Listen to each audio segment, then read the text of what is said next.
வணக்கம். வேந்தரின் இளங்கதிர் காலை செய்திகளுக்காக ஆர்த்தி. ரேவதி. முதலில் தலைப்புச் செய்திகள். சசிகலா மீதான சொத்து குவிப்பு வழக்கு காலை 10:30 மணிக்கு உச்சநீதிமன்றத்தில் தீர்ப்பு.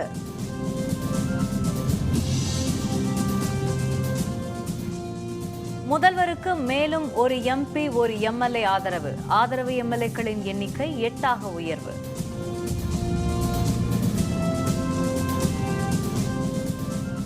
அனைத்தும் நல்ல விதமாக நடைபெறும். தீர்ப்பு வழங்கப்படுவது பற்றி சசிகலா கருத்து.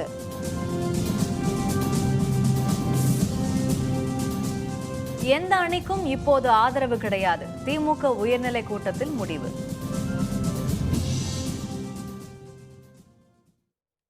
ஜெயலலிதா, சசிகலா உள்பட 4 மீதான சொத்து குவிப்பு மேல்முறையீட்டு வழக்கில் உச்சநீதிமன்றம் இன்று காலை 10:30 மணிக்கு தீர்ப்பு வழங்க உள்ளது. தமிழகத்தின் முதல்வராக ஜெயலலிதா இருந்தபோது வருமானத்திற்கு பொருந்தாத விதத்தில் 66.65 கோடி அளவுக்கு சொத்து குவித்ததாக வழக்கு பதிவு செய்யப்பட்டது. நீதிபதி ஜான் மைக்கேல் டி குன்ஹா தலைமையிலான சிறப்பு நீதிமன்றம் இந்த வழக்கில் ஜெயலலிதா, சசிகலா, இளவரசி சுதாகரன் ஆகிய 4 4 ஆண்டு சிறை தண்டனை விதித்தது. இதை எதிர்த்து கர்நாடக உயர்நீதிமன்றத்தில் மேல்முறையீடு செய்யப்பட்ட நிலையில் உயர்நீதிமன்றம் இவர்கள் 4 விடுவித்தது. இதற்கு எதிராக கர்நாடக அரசு மற்றும் திமுக தரப்பில் உச்சநீதிமன்றத்தில் மேல்முறையீடு செய்யப்பட்ட நிலையில் உச்சநீதிமன்ற நீதிபதிகள் பினாகி சந்திரகோஷ், அமிதவ ராய் ஆகியோர் அடங்கிய அமர்வு இந்த வழக்கில் இன்று காலை 10:30 மணிக்கு தீர்ப்பு வழங்க உள்ளது. இந்த தீர்ப்பு தமிழகத்தின் அடுத்த முதல்வர் யார் என்பதை தீர்மானிக்கப் போகும் தீர்ப்பு என்பது குறிப்பிடத்தக்கது.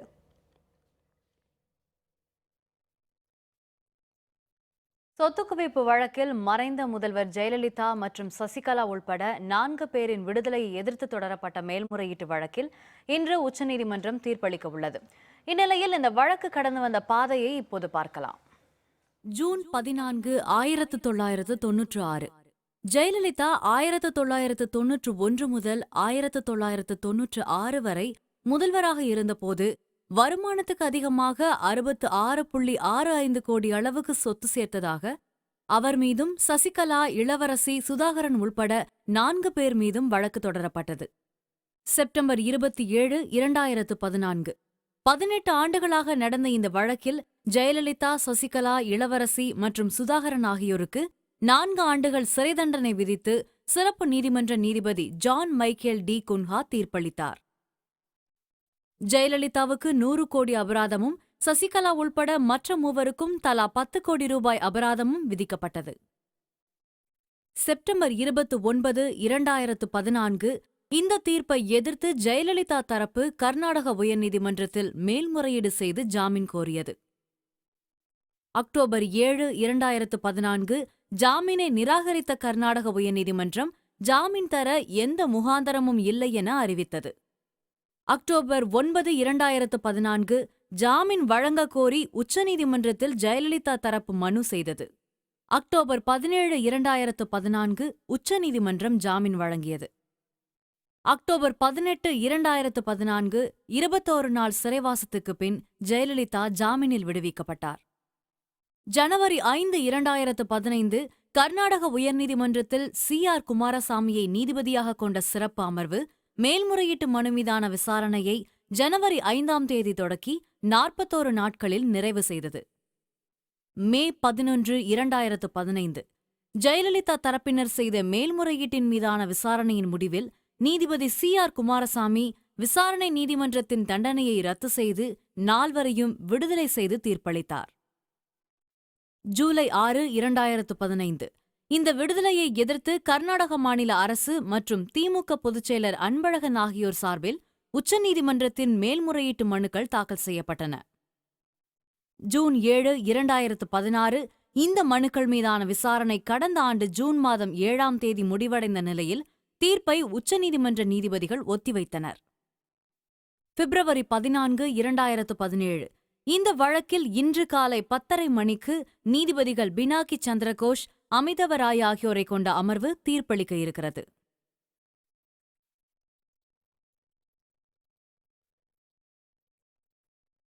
சசிகலா உள்ளிட்டோர் மீதான சொத்து குவிப்பு வழக்கில் இன்று தீர்ப்பு வெளியாகும் நிலையில் எந்தெந்த வகையில் தீர்ப்பு வெளியாக வாய்ப்புள்ளது என்பதை இப்போது பார்க்கலாம்.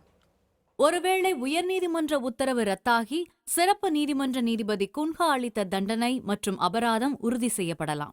அல்லது கர்நாடக உயர்நீதிமன்ற உத்தரவை ரத்து செய்து குற்றம் சாட்டப்பட்ட நால்வரும் ஒருவேளை விடுதலை செய்யப்படலாம். உயர்நீதிமன்ற உத்தரவில் உள்ள குறைபாடுகளை சுட்டிக்காட்டி மீண்டும் கர்நாடக உயர்நீதிமன்ற விசாரணைக்கு திருப்பி அனுப்பலாம். அப்படிச் செய்தால் நீதிபதி குன்ஹா அளித்த தீர்ப்பு அமலில் இருக்கும், ஜாமீன் பெற்றிருப்பதால் சிறை செல்ல தேவையில்லை. உச்சநீதிமன்ற அமர்வு நீதிபதிகள் இருவரும் ஒருமித்த உத்தரவின்றி வெவ்வேறு விதமாக உத்தரவு பிறப்பித்தால் 3 நீதிபதிகள் அடங்கிய அமர்வுக்கு விசாரணை செல்லும். ஒருவேளை சிறப்பு நீதிமன்ற விசாரணைக்கு வழக்கு திருப்பி அனுப்பப்படலாம். அப்போது மறுபடியும் முதலிலிருந்து விசாரணை தொடங்கும். அப்போது தீர்ப்பு வெளிவர 10 ஆண்டுகள் வரை ஆகும். குற்றம் சாட்டப்பட்டவர் முதல்வராக பொறுப்பேற்க தடையில்லை.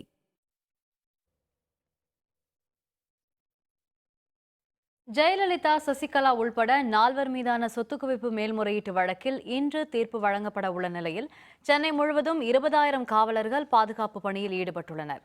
ஜெயலலிதா, சசிகலா உள்பட 4 மீதான சொத்து குவிப்பு மேல்முறையீட்டு வழக்கில் உச்சநீதிமன்றம் இன்று தீர்ப்பு வழங்க உள்ளது. இதனால் அசம்பாவிதங்கள் ஏற்படாமல் தடுக்கும் பொருட்டு நேற்று இரவு முதல் சென்னை முழுவதும் காவல்துறையினர் பாதுகாப்பு பலப்படுத்தப்பட்டுள்ளது. தலைமைச் செயலகம், கிரீன்வே சாலையில் உள்ள முதல்வர் இல்லம், போயஸ் தோட்டம், அதிமுக தலைமை அலுவலகம், மெரினா கடற்கரை, திமுக மற்றும் பாரதிய ஜனதா தலைவர்களின் வீடுகள் போன்ற இடங்களில் பாதுகாப்பு அதிகரிக்கப்பட்டுள்ளது. தமிழ்நாடு சிறப்பு காவல்படை, ஆயுதப்படை என 20,000 காவலர்கள் பாதுகாப்பு பணிகளில் ஈடுபட்டுள்ளனர். சசிகலா கூவத்தூரில் நேற்று தங்கியிருந்த நிலையில் அங்கும் அதிக அளவில் காவலர்கள் பணியில் ஈடுபடுத்தப்பட்டுள்ளனர்.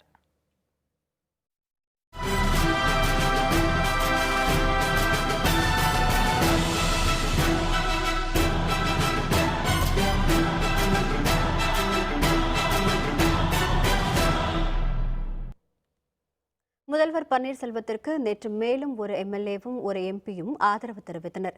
இதன் மூலம் முதல்வர் வசமுள்ள எம்எல்ஏக்களின் எண்ணிக்கை 8ஆக உயர்ந்துள்ளது. மதுரை தெற்கு தொகுதி அதிமுக எம்எல்ஏவாக இருப்பவர் சரவணன். நேற்றிரவு இவர் முதல்வர் பன்னீர்செல்வத்தை நேரில் சந்தித்து சால்வை அணிவித்து ஆதரவு தெரிவித்தார். பதிலுக்கு பன்னீர்செல்வமும் அவருக்கு வாழ்த்து தெரிவித்தார். இதனைத் தொடர்ந்து பேசிய சரவணன், கூவத்தூர் தங்கும் விடுதியிலிருந்து மாறு வேடத்தில் தாம் தப்பி வந்ததாக தெரிவித்தார்.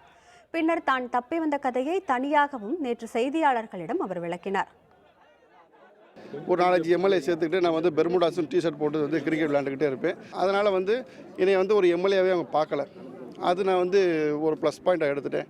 காலைல கொஞ்சம் நேரம் கிரிக்கெட் விளையாண்டுட்டு அதுக்கப்புறம் லஞ்சு முடிச்சுட்டு அது கேட் வழியாக நான் வெளியே வந்துட்டேன். பொதுமக்களோட ஃபோன் கால்ஸ், அவங்களுடைய இந்த ஃபேஸ்புக்கு, வெப்சைட், மீடியா எல்லாதனால அவங்க ஈஸியாக எங்களை அப்ரோச் பண்ணி நீங்கள் பண்ணி கொடுத்துருங்க, நீங்கள் ஏதாவது ஒரு நல்லது செய்யணும்னு நினச்சிங்கன்னா ஐயா ஓபிஎஸ் ஐயா மட்டும் தேர்ந்தெடுங்க, அதை மட்டும் நீங்கள் பண்ணாலே போதும் அப்படின்னு சொன்னனால, இது ஒரு ஆள் சொல்லலை, 2 ஆள் சொல்லலை, என்டையர் என்ன நான் இருக்கேன்னா என்னோடய தொகுதி மதுரை சவுத் கான்ஸ்டியூன்சி என்டையர் தொகுதி மக்களும் தமிழ்நாடு மக்கள் சொன்னனால இது நம்ம கரெக்டான டைம், இது நம்ம டிசிஷன் எடுத்தே ஆகணும், இதனால் என்ன வந்தாலும் பரவாயில்லன்னு சொல்லி நான் அங்கேருந்து கிளம்பி இங்கே ஐயாவுக்கு ஆதரவு கொடுத்தேன். மேலும் மதுரை எம்பி கோபாலகிருஷ்ணன், அகில இந்திய மூவேந்தர் முன்னேற்ற முன்னணி தலைவர் டாக்டர் சேதுராமன் ஆகியோரும் முதல்வர் பன்னீர்செல்வத்தை நேற்று நேரில் சந்தித்து ஆதரவு தெரிவித்தனர். அப்போது முதல்வர் பன்னீர்செல்வம் தலைமையில் மகிழ்ச்சியுடன் இணைந்துள்ளதாக கோபாலகிருஷ்ணன் கூறினார். இவரையும் சேர்த்து முதல்வர் பன்னீர்செல்வத்தை ஆதரிக்கும் எம்பிக்களின் எண்ணிக்கை 12ஆக அதிகரித்துள்ளது. இதனிடையே நேற்றிரவு நடிகர் ராகவா லாரன்ஸ் முதல்வர் பன்னீர்செல்வத்தை நேரில் சந்தித்து ஆதரவு தெரிவித்தார். ஜல்லிக்கட்டுக்கு முதல்வர் ஆதரவு அளித்ததால் மாணவர் சார்பில் முதல்வருக்கு ஆதரவு தெரிவிக்க வந்ததாக நடிகர் லாரன்ஸ் கூறினார். அந்த ஜல்லிக்கட்டு எங்களுக்கு 7 நாள் நாங்க போறோம்னாலும் எங்க சார்பில் போய் வாங்கி வந்தது ஐயா தான். அந்த ஐயாவுக்கு நன்றி சொல்லிட்டு ஃபர்ஸ்ட் இந்த விஷயத்தை அவர் கையால அதை ஸ்டார்ட் பண்ணணும்னு எனக்கு ஒரு ஆசையா இருந்தது. அதுக்கு சொன்ன உடனே என்ன சொல்லுவாரோ அந்த டைம்ல இதெல்லாம் வேணாம்னு சொல்லுவாரு. எல்லாம் கூட நினைச்சிட்டு வந்த ஸ்டூடெண்ட்ஸ் எல்லாமே கேட்டோன்னே ரொம்ப நல்லா இருப்பான்னு அப்படியே வாழ்த்து சொன்னாரு. முதல்வர் பன்னீர்செல்வம் ஒரு வாரத்துக்கு பிறகு நேற்று தலைமைச் செயலகம் சென்று 6.5 மணி நேரத்துக்கும் மேலாக வழக்கமான பணிகளை கவனித்தார். முதல்வர் பன்னீர்செல்வம் கடந்த 5ஆம் தேதி ஆளுநருக்கு ராஜினாமா கடிதம் அனுப்பினார். பின்னர் 7ஆம் தேதி சசிகலா தரப்பு தன்னை கட்டாயப்படுத்தி ராஜினாமா செய்ய வைத்ததாக அவர் கூறியது அரசியல் அரங்கத்தை அதிர வைத்தது. இதையடுத்து அதிமுக இரு அணிகளாக பிரிந்த நிலையில் கடந்த ஒரு வாரமாக தலைமை செயலகத்துக்கு செல்லாமல் இருந்த முதல்வர் பன்னீர்செல்வம் நேற்று பிற்பகல் 1:10 மணிக்கு தலைமைச் செயலகத்திற்கு வந்தார். அங்கு தலைமைச் செயலர் கிரிஜா வைத்தியநாதன், உள்துறை செயலர், நிதித்துறை செயலர் உள்ளிட்ட உயர் அலுவலர்களுடன் அவர் ஆலோசனை மேற்கொண்டார். பின்னர் இரவு 7:45 மணியளவில் தனது இல்லத்துக்கு அவர் புறப்பட்டுச் சென்றார். இதனிடையே சென்னை அருகே பாலியல் வன்கொடுமைக்குள்ளாக்கப்பட்டு எரிக்கப்பட்ட சிறுமி ஹாசினியின் மறைவுக்கு இரங்கல் தெரிவித்த முதல்வர் பன்னீர்செல்வம், ஹாசினியின் குடும்பத்திற்கு முதல்வரின் பொது நிவாரண நிதியிலிருந்து 3 லட்சம் ரூபாய் வழங்க உத்தரவிட்டுள்ளதாக தெரிவித்தார். தமிழக உளவுத்துறை தலைவராக இருந்த KN சத்யமூர்த்தி பணியிட மாற்றம் செய்யப்பட்டு அவருக்கு பதிலாக டேவிட்சன் தேவ ஆசீர்வாதம் நியமிக்கப்பட்டிருப்பதாக தமிழக அரசின் சார்பில் வெளியிடப்பட்ட அறிவிப்பில் தெரிவிக்கப்பட்டுள்ளது. இது தொடர்பான அறிவிப்பு ஒன்றை தமிழக அரசின் முதன்மை செயலர் அபூர்வா வர்மா வெளியிட்டுள்ளார். அதில் விடுப்பில் சென்றுள்ள தமிழக உளவுத்துறை தலைவர் சத்யமூர்த்தி IPS மாற்றப்பட்டுள்ளார். அவருக்கு பதிலாக உளவுத்துறை தலைவராக டேவிட்சன் தேவ ஆசீர்வாதம் நியமிக்கப்பட்டுள்ளார் என அறிவித்துள்ளார். அங்கே செய்யப்படுகின்ற ஒரு இக்கட்டான சூழலுக்கு ஆட்டங்கள் இங்கே ஒன்று அரசாங்கம் அது இருக்கிறதுக்கு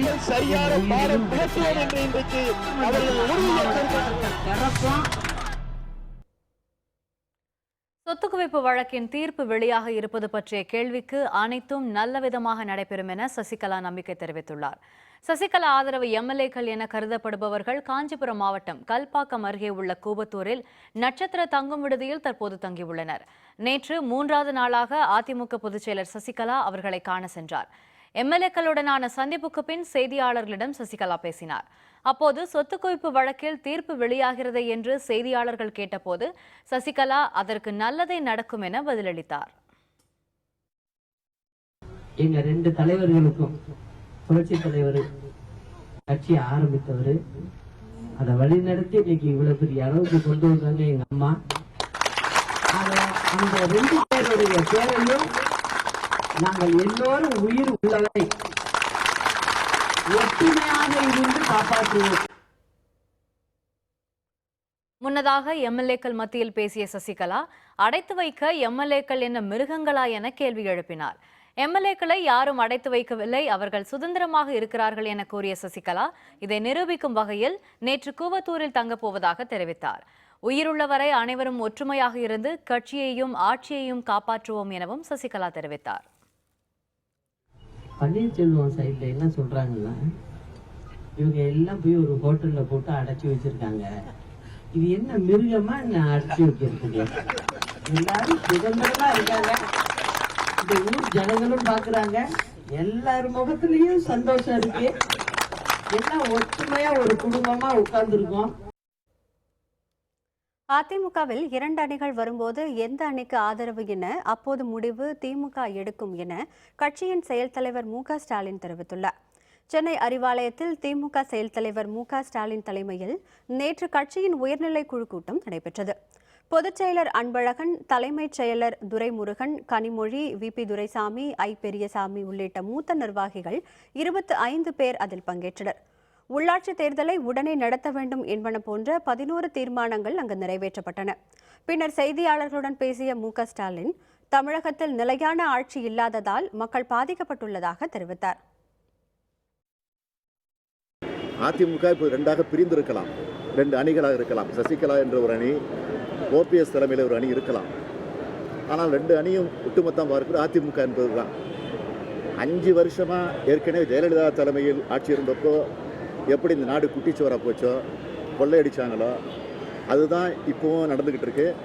ஆக மீண்டும் அந்த கொள்ளையை தொடர்ந்து அடிப்பதற்குத்தான் இப்போது பதவி வெறிபிடித்த எண்ணத்தோடு அந்த போட்டி நடந்துக்கிட்டு இருக்கு. ஆக எங்களுக்கு அவர்களை பொறுத்தவரையில் எதிரிகள் தான். ஆக யாருக்கும் நாங்கள் பின்பக்கமாக சப்போர்ட் பண்ணுறது, சசிகலா சொல்கிற மாதிரி சிரித்தாங்க, பேசுனாங்க, ஆக திமுக சப்போர்ட் பண்ணுது அப்படிங்கன்னு அவங்க மனசுக்கு தகுந்த மாதிரி பேசிட்டு இருக்கலாமே தவிர அவருடைய அரசியலுடைய தராதரம் அது. ஆக அதற்கெல்லாம் நான் பதில் சொல்ல விரும்புகிறேன். புதுக்கோட்டை மாவட்டத்தின் பல பகுதிகளில் கனமழை, விவசாயிகளும் மக்களும் மகிழ்ச்சி. விவரம் விளம்பர இடைவேளைக்கு பிறகு.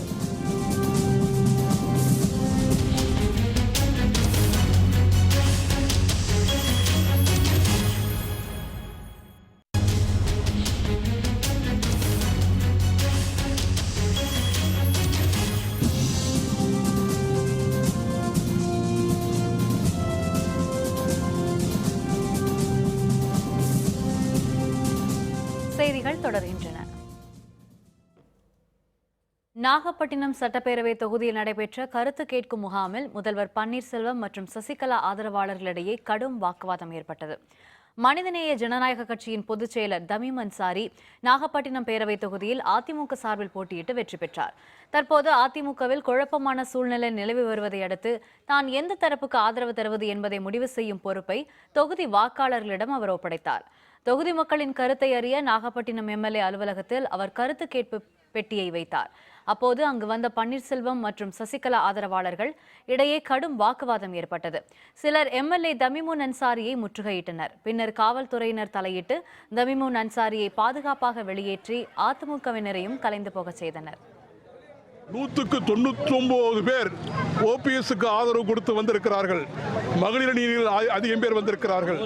அவர்கள் வைத்திருந்த ஓட்டு சிலிப்பு அத்தனையும் முடிந்துவிட்டது. வாக்காளர்கள் அனைவரும் ஓபிஎஸ்க்கு ஆதரவு கொடுக்க வேண்டும் என்று சொன்னதற்கு பிறகு எம்எல்ஏ அவர்கள் கிளம்பி வீட்டுக்கு போய்விட்டார். எம்எல்ஏ அலுவலகத்தை முற்றுகையிட்டு. திருவண்ணாமலையில் அதிமுக பிரமுகர் கொலை செய்யப்பட்டதை அடுத்து சரணடைந்த பங்க் பாபு என்பவரின் அலுவலகத்திற்கு தீ வைக்கப்பட்டது. அதிமுக பிரமுகரான கனகராஜ் என்பவர் திருவண்ணாமலையில் நேற்று முன்தினம் வெட்டி கொல்லப்பட்டதை அடுத்து காவல் நிலையத்தில் 3 சரணடைந்தனர். அதனையடுத்து திருவண்ணாமலை நகரம் முழுவதும் காவல்துறை பலத்த பாதுகாப்பு ஏற்பாடுகளை செய்திருந்தது. இந்த நிலையில் கொலை தொடர்பாக சரணடைந்த பங்க் பாபுவின் அலுவலகத்திற்கு சிலர் தீ வைத்ததில் 3 கார்களும் 2 சக்கர வாகனங்களும் எரிந்து சேதமாகின. தீயணைப்பு வீரர்கள் வரவழைக்கப்பட்டு தீ அணைக்கப்பட்டது. ஜல்லிக்கட்டுக்கு அனுமதி அளித்ததை அடுத்து கிருஷ்ணகிரி மாவட்டத்தில் மாட்டு சந்தை களை கட்டியது. அதிக விலைக்கு காளைகள் விற்பனை செய்யப்பட்டதால் மாட்டு வணிகர்கள் மகிழ்ச்சியடைந்தனர். கிருஷ்ணகிரி மாவட்டம் காட்டிநாயனப்பள்ளியில் உள்ள முருகன் கோவிலில் ஆண்டுதோறும் தைப்பூச திருவிழாவின் போது மாட்டுச்சந்தை நடைபெறுவது வழக்கம். 1 வார காலம் நடைபெறும் மாட்டுச்சந்தையில் தமிழகம், ஆந்திரம், கர்நாடகம் உள்ளிட்ட மாநிலங்களிலிருந்து வணிகர்கள் வந்து மாடுகளை வாங்கி செல்கின்றனர். தற்போது ஜல்லிக்கட்டு நடத்த தமிழக அரசு அனுமதி வழங்கியதால் இந்த ஆண்டு காளைகள் விற்பனை அதிகரித்துள்ளது. 25,000 ரூபாய் முதல் 2 லட்சம் வரை ஒரு ஜோடி காளைகள் விற்பனை செய்யப்பட்டதால் வணிகர்கள் மகிழ்ச்சியடைந்தனர். கிருஷ்ணகிரி மாவட்டத்திலே ஒரு மிகப்பெரிய பரிசு மாட்டு வியாபாரம் சந்தன காட்டப்படி பரிசு தான். இந்த 5 மாவட்டத்திலேருந்து இந்த வியாபாரிங்க வந்து இங்கே மாட்டு வியாபாரத்துக்கு வராங்க. அதே வந்து இந்த வருஷம் வந்து இந்த ஜல்லிக்கட்டுக்கு அரசாங்கம் வந்து ஜல்லிக்கட்டு விட்டதுனால வந்து மாட்டு வியாபாரம் வந்து நல்லா இருக்குது. அதாவது குறைஞ்சபட்சம் 25,000 ரூபாயிலேருந்து இன்னைக்கு 2 லட்ச ரூபா வரையும் வியாபாரம் போகுது. நல்லா இருக்குது மாட்டு வியாபாரம், நல்லா ரொம்ப சூடு பிடிச்சிருக்கு. புதுக்கோட்டை மாவட்டத்தின் பல்வேறு பகுதிகளில் இன்று அதிகாலை முதல் பலத்த மழை பெய்து வருவதால் விவசாயிகள் மகிழ்ச்சியடைந்துள்ளனர். புதுக்கோட்டை மாவட்டத்தில் இந்த ஆண்டு போதிய பருவமழை பெய்யாததால் விவசாயிகள் பெரும் பாதிப்புக்கு உள்ளாகினர். தண்ணீர் இல்லாததால் 1 லட்சம் ஏக்கர் அளவில் பயிரிடப்பட்ட நெற்பயிர்கள் கருகின. கடந்த சில நாட்களாக வெயிலின் தாக்கம் அதிகமாக இருந்ததால் மக்கள் மிகவும் அவதிப்பட்டனர். இந்த நிலையில் புதுக்கோட்டை மாவட்டத்தின் கீரமங்கலம், கொத்தமங்கலம், ஆவணம், கைகாட்டி, வடகாடு, மாங்காடு உள்பட பல பகுதிகளில் அதிகாலை முதல் பலத்த மழை பெய்து வருவதால் விவசாயிகளும் மக்களும் மகிழ்ச்சியடைந்துள்ளனர். திருச்சியில் பன்றிக் காய்ச்சல் நோய் தாக்குதலுக்கு ஆளான சிறுவன் உள்ளிட்ட 3 பேர் சிகிச்சை பலனின்றி இறந்ததால் பலி எண்ணிக்கை 8ஆக அதிகரித்துள்ளது. கடலூரைச் சேர்ந்த 4 வயது சிறுவன் ஹரிகிருஷ்ணன், பெரம்பலூரைச் சேர்ந்த செல்லம்மாள், திருச்சியைச் சேர்ந்த சுகுமாரன் ஆகியோர் கடந்த சில நாட்களுக்கு முன்பு பன்றிக் காய்ச்சல் அறிகுறியுடன் திருச்சி அரசு மருத்துவமனையில் சிகிச்சைக்காக அனுமதிக்கப்பட்டனர். இந்நிலையில் இவர்கள் 3வரும் சிகிச்சை பலனின்றி நேற்று உயிரிழந்தனர். இதனால் பன்றிக் காய்ச்சல் காரணமாக திருச்சி அரசு மருத்துவமனையில் இறந்தவர்களின் எண்ணிக்கை 8ஆக அதிகரித்துள்ளது.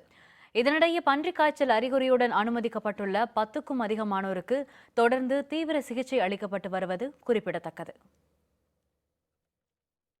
சேலம் சின்ன திருப்பதியில் உள்ள அருள்மிகு ஸ்ரீனிவாச பெருமாள் கோவிலில் நடைபெற்ற தெப்ப உற்சவ திருவிழாவில் திரளான பக்தர்கள் கலந்து கொண்டு வழிபட்டனர். சேலம் சின்ன திருப்பதியில் உள்ள புகழ்பெற்ற ஸ்ரீனிவாச பெருமாள் கோவிலில் 37வது ஆண்டாக திருக்கல்யாண மகோத்சவம் நடைபெற்றது. இதனைத் தொடர்ந்து நேற்று ஸ்ரீதேவி பூதேவி உடனுரை ஸ்ரீனிவாச பெருமாள் மேளதாளம் முழங்க ஊர்வலமாக தெப்ப குளத்திற்கு அழைத்து வரப்பட்டு பல்வேறு முத்துக்களால் ஆன ரதத்தில் அமர்த்தப்பட்டார். பின்னர் பட்டாச்சாரியார் வேத மந்திரம் முழங்க சிறப்பு பூஜைகள் நடைபெற்றன. தெப்ப குளத்தில் முத்துக்களால் அலங்கரிக்கப்பட்ட எம்பெருமாள் ஆடி ஆடி வந்ததை கோவிந்தா கோவிந்தா என பக்தி பரவசத்துடன் பக்தர்கள் வழிபட்டனர்.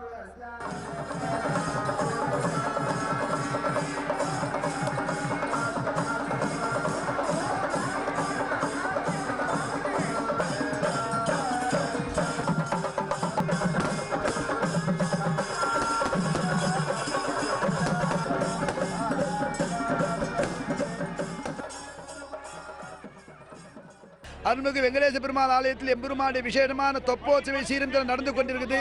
எம்பெருமான் பட்டாபிஷேக கோலத்தில் அருள்பாலித்துக் கொண்டிருக்கிறார். சீதா ராமனாக ஆஞ்சநேய சுவாமியா எம்பெருமான் பட்டாபிஷேக விழா இருந்து நிறைவேற்றிக் கொண்டிருக்கிறது. வேத இதிகாச புராணங்கள் முழங்க மங்கள வாத்தியங்கள் முழங்க எம்பெருமான் தொப்ப சேவத்தில் செவிக்கின்றோம். இந்த சேவையை செவித்தால் இகபர சுகமெல்லாம் கிடப்பெற்று மறுபிறவி என்று பல்லாண்டு வாழ்வோம் என்று வேதங்கள் கூறுகின்றன. நாமளும் ஒன்று கூடி எம்பெருமான் திருவிழை சென்னார்ந்து பல்லாண்டு பாடுவோமாக. அமெரிக்க அணையில் திடீர் உடைப்பு, 1,00,000 மக்கள் அவசர வெளியேற்றம். விவரம் விளம்பர இடைவேளைக்கு பிறகு.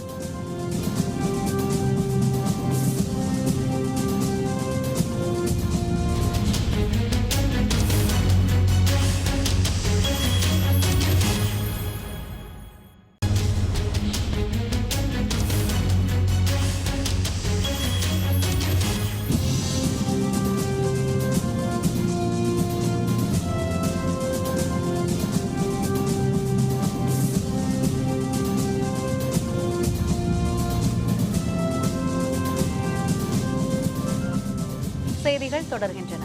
இனி அயலக செய்திகள்.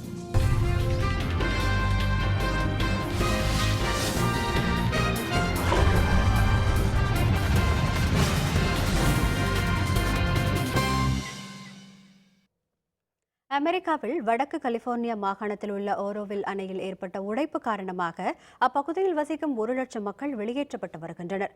அமெரிக்காவின் மிக உயரமான அணை ஓரோவில் அணை. கலிபோர்னியா மாகாணத்தின் வடக்கே உள்ள இந்த 770 அடி ஆழம் கொண்ட அணையில் நீர் நிரம்பியிருந்த நிலையில் அணையின் மதகில் ஏற்பட்டுள்ள உடைப்பால் தண்ணீர் வெளியேறி வருகிறது. எந்த நேரத்திலும் அணை முழுவதுமாக உடையலாம் என்பதால் அப்பகுதியில் வசிக்கும் 1,00,000க்கும் மேற்பட்ட மக்கள் பாதுகாப்பான இடங்களுக்கு அப்புறப்படுத்தப்பட்டு வருகின்றனர். அப்பகுதியில் போக்குவரத்து தடை செய்யப்பட்டு பேரிடர் மீட்பு குழுவினர் மீட்பு பணிகளுக்காக தயார் நிலையில் உள்ளனர்.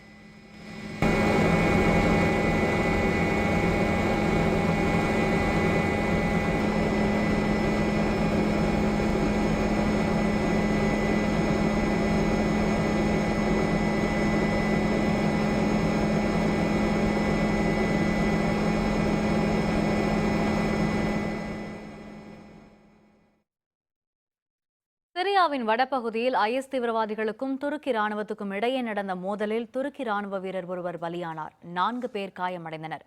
சிரியாவில் இயங்கி வரும் IS தீவிரவாதிகளுக்கு எதிராக அமெரிக்க கூட்டுப்படைகளுடன் இணைந்து துருக்கி நாடும் தாக்குதல் நடத்தி வருகிறது. IS வசமுள்ள அல்பாப் நகரின் மீது துருக்கி ராணுவம் கடும் பீரங்கி தாக்குதல் நடத்தியது. இதனால் நகரின் பல பகுதிகள் தரைமட்டமானதாக IS அமைப்பு அதன் இணையதளத்தில் காட்சிகளை வெளியிட்டிருக்கிறது. இதனிடையே அல்பாப் பகுதியில் IS தீவிரவாதிகளுக்கும் துருக்கி ராணுவத்துக்கும் இடையே நடந்த மோதலில் துருக்கி ராணுவ வீரர் ஒருவர் பலியானார். 4 பேர் காயமடைந்தனர்.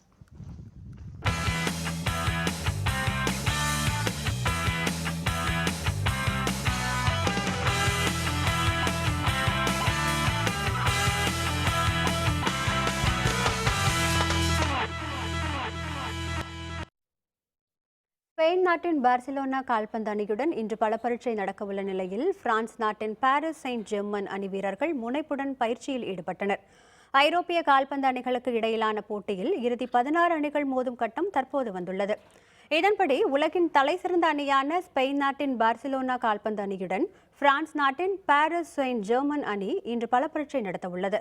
இதற்காக அந்த அணியின் பயிற்சியாளர் உனாய் எமரி தலைமையில் உருகுவே நாட்டு வீரர் எடின்சன் கவானி உள்பட அனைத்து வீரர்களும் நேற்று பயிற்சியில் ஈடுபட்டனர். இதேபோல பார்சிலோனா அணியினரும் நேற்று முனைப்புடன் பயிற்சிகளை செய்தனர். இன்றைய போட்டியை தொடர்ந்து வரும் மார்ச் 8ஆம் தேதி இவ்விரு அணிகளும் மீண்டும் மோதவுள்ளன. வங்கதேச அணிக்கு எதிரான இந்தியாவின் டெஸ்ட் கிரிக்கெட் வெற்றிக்கு பந்து வீச்சாளர் இஷாந்த் சர்மாவே முதன்மை காரணம் என இந்திய அணி தலைவர் விராட் கோலி பாராட்டு தெரிவித்துள்ளார். ஹைதராபாத்தில் நடைபெற்ற வங்கதேசுக்கு எதிரான டெஸ்ட் போட்டியில் 208 ரன்கள் வித்தியாசத்தில் இந்திய அணி நேற்று அபார வெற்றி பெற்றது. 450 ரன்கள் என்ற இலக்கை துரத்திய வங்கதேச அணி 250 ரன்களில் ஆட்டமிழந்தது. இந்திய அணியின் சுழல் பந்து வீச்சாளர்களான ரவிச்சந்திரன் அஸ்வின், ரவீந்திர ஜடேஜா ஆகியோர் தலா 4 விக்கெட்டுகளை கைப்பற்றினர். வங்கதேசத்துக்கு எதிராக ஆடிய கடைசி 19 டெஸ்ட் போட்டிகளில் இந்தியா எந்த போட்டியிலும் தோற்கவில்லை என்பது குறிப்பிடத்தக்கது. இந்நிலையில் இந்த வெற்றிக்காக வேகப்பந்து வீச்சாளர் இஷாந்த் சர்மாவுக்கு அணித் தலைவர் கோலி பாராட்டு தெரிவித்துள்ளார். The quality of our spinners allows our fast bowlers to come in and attack. Because of the way the spinners bowl and contain runs, we can really attack with the fast bowlers as soon as it starts reverse swinging. And I thought Ishant's spell today was really good. Bowled with pace, you had to put in effort to take wickets at that stage, and he took both set batsmen out, and I think that was really, really good from him. மீண்டும் தலைப்புச் செய்திகள்.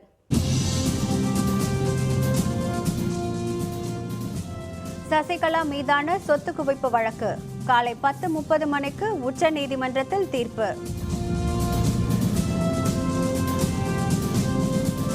முதல்வருக்கு மேலும் ஒரு MP ஒரு MLA ஆதரவு எம்எல்ஏக்களின் எண்ணிக்கை 8ஆக உயர்வு.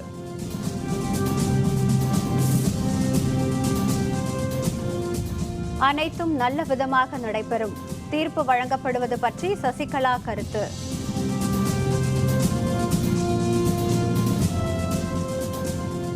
எந்த அணிக்கும் இப்போது ஆதரவு கிடையாது, திமுக உயர்நிலை கூட்டத்தில் முடிவு.